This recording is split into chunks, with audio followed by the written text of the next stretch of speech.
I don't know. Let's see. All right, we'll talk about the music.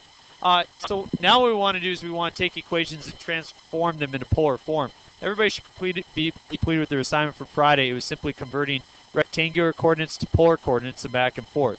And did anybody try their assignment? It went pretty good? Yeah. So we're going to do something very similar right now. And this is definitely trickier. But we're going to actually look at graphs where these were rectangular. Note that rectangular coordinates are ones that look like this, where we have x, y, and we want to transform those into r theta. And there's reasons why we like to do that. You could graph things that you otherwise couldn't. For example, today we're going to graph a circle on your calculator. You're like, well, how can we do that? A circle's not a function. Well, we have some ways around that, and it's going to work out pretty well. So you definitely want a calculator out today. Now, this, x equals 2y, you guys maybe say, well, I would prefer to think about that as y equals 1/2 x. Either way, that's still an equation. It's a function that's written in rectangular form. We plot a certain x value, and that corresponds to a y value. Well, I want to take this, I want to put this in a polar form. And if you remember from Friday, we replace x with what? R times cosine of theta. We replace y with r sine of theta. What happens is we get this new equation. R cosine of theta equals 2r sine of theta. What can I divide off of both sides? An r. When we do that, we get cosine of theta is equal to 2 sine of theta. Well, if you notice, I need the equation to be solved for in terms of r and theta. Now, I don't have an r at all, so I should really try to figure out theta. Anybody see something I could do here that'll be interesting? I'm going to divide both sides by a cosine.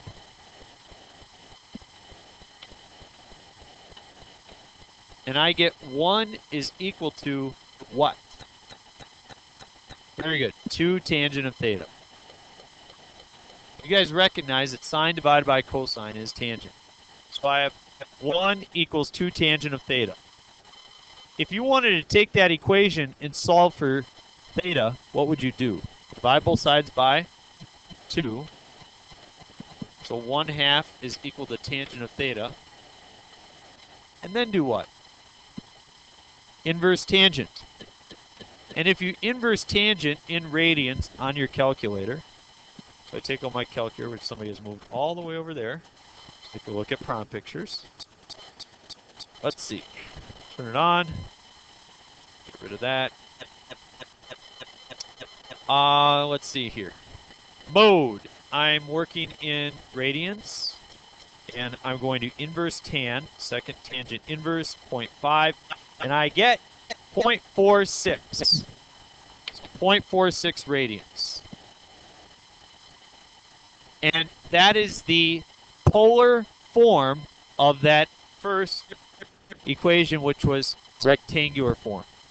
Now, let me help you kind of connect your learning here.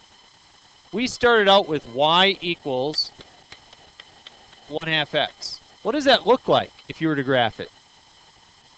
A line with a slope of 1/2, and it goes through what point on the y-axis? 0. So it looks something like that, right?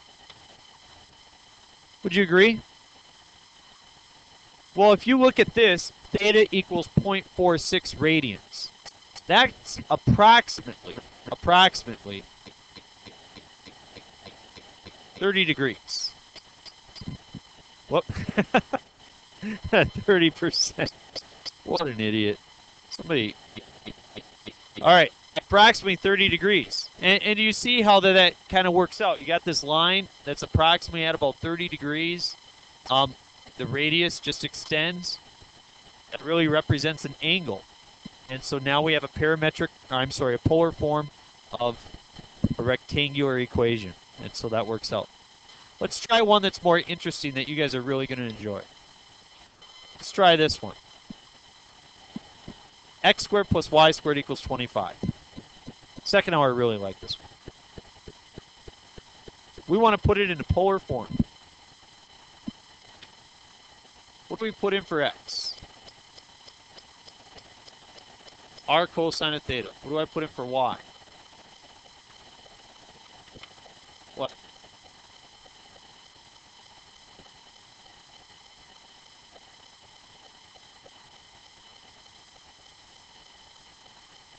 Right.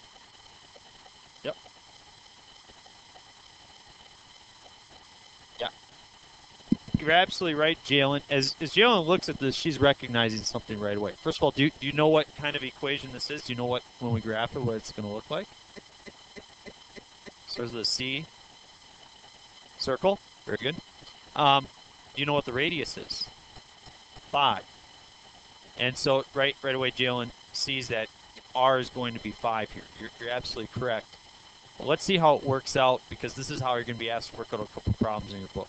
If we square both pieces, we get R squared times cosine squared of theta plus R squared times sine squared of theta is equal to 25. What could you factor out of that? An R squared.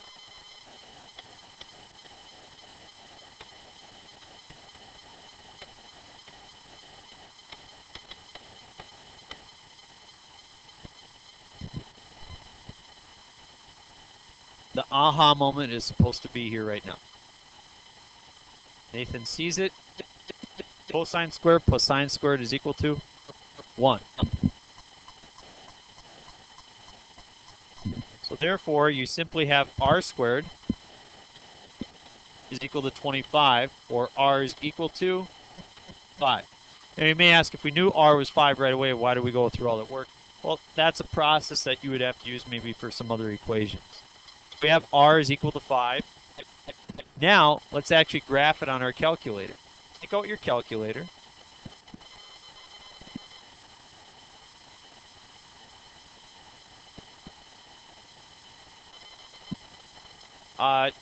Hit mode. And there's 4 different modes that you can have your calculator graph within. One is the function mode, another is a parametric mode, another one's a polar mode, and then a sequential mode. We are going to work in the parametric mode later on, but right now you can move down and move over to polar. Let's also be working within radians as opposed to degrees.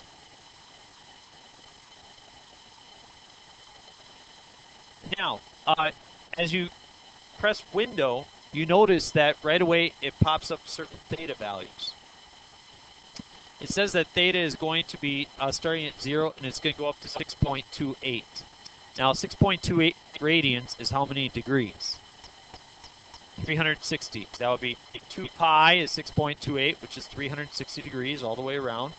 So we could increase this if we needed to. Is 360 enough to make a circle? Yep, so we're okay.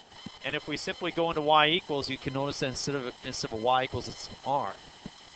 So now we just define that r is going to be what? 5.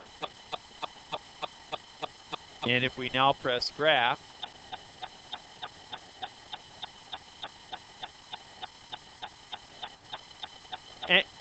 and there were some complaints second hour. They said, Mr. Gens, it's not a circle, it's an ellipse. That's because your screen is stretched in ways that you don't want to. So let's try to get our windows all on the same. Press zoom 6 for a standard zoom. And then we should all have this, yes? Second of all, if you want to see it as a circle, so you want to change this to a box as opposed to a rectangle, let's go zoom and then square, number 5. And then you will get a circle. So I've taught you how to graph a circle. Isn't that exciting? Macy, where's the smile? Levi, it's not that cool. You couldn't do that before today. You would have had to solve for y plus or minus square roots, graph them both, would have taken you forever. We had our fun. Let's move on to the next one. X equals -2. What kind of graph is x equals -2? What kind of graph is x equals -2? It is a line. What kind of line? A vertical line. Could you write an equation for a vertical line normally into your calculator? No, because it's not a function. Well, we'll do it. Watch. Instead of x, what should I put in there? R cosine of theta. So I plug it in, and I want to solve for r. As you can see that we can type things in for r in terms of theta. So I'll divide both sides by cosine of theta. And if you think about this, this really says r equals -2 times 1 over the cosine of theta. What is 1 over the cosine of theta? Secant of theta.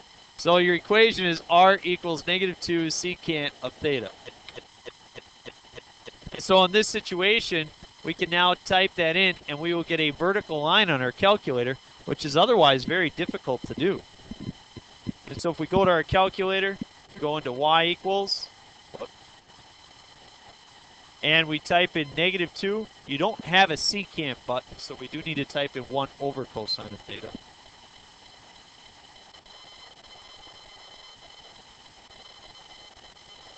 And when we do, we press graph, and as you can see, theta is in the same spot as x. It's just your variable.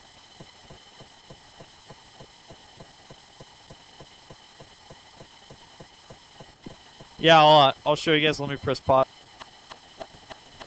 Any other questions with that piece? None?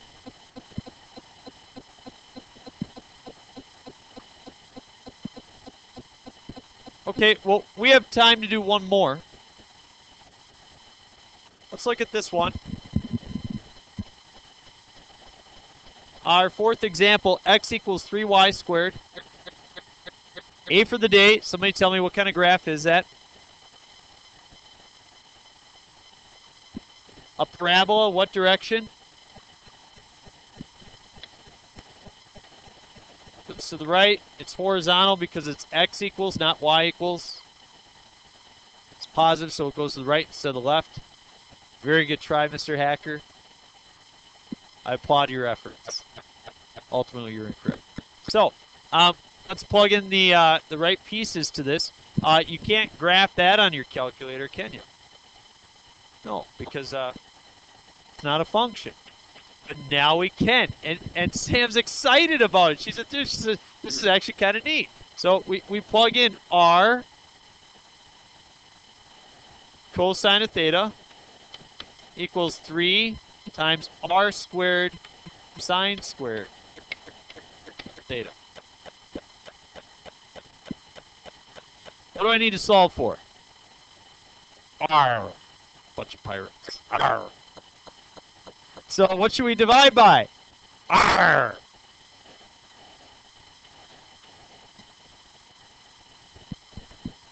Who has the best R in here? Levi, let me hear you do it. That was a loser effort right there. Come on. That was horrible. Come on. No.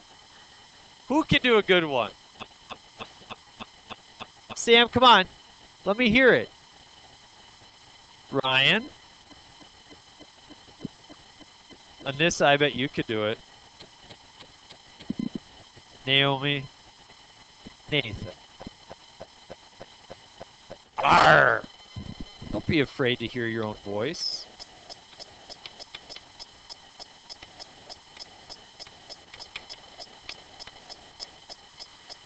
We have cosine of theta equals 3r sine squared of theta. So if I want to solve for r, then what should I do? Divide by 3 sine squared of theta.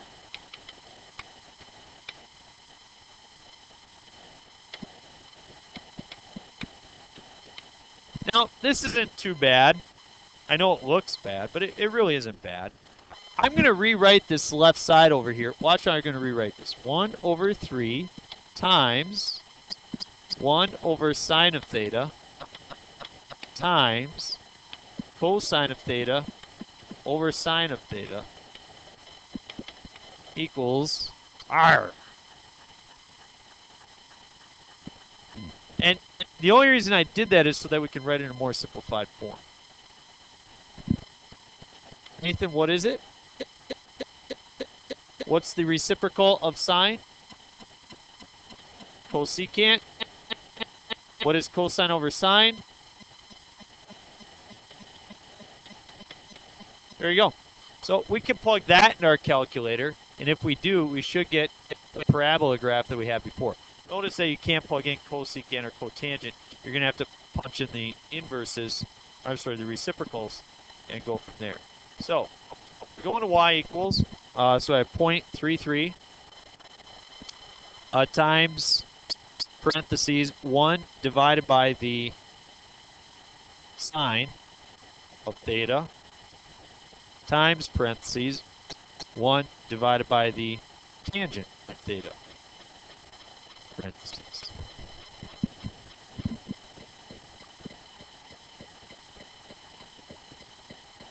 I'm going to zoom my standard viewing window and look at that. There it goes. I got a horizontal parabola. Pretty cool. Wouldn't you agree, Devin? Pretty interesting. We have run out of time for today. I know you're excited to tune in tomorrow. You are more than welcome to. You're not going to be able to do all these problems, but you'll be able to do all of them except for probably one. Or maybe you'll surprise me. There's just 6 problems I'd like you to look at. Don't you like this new pace? There's your new pace. Give it a shot.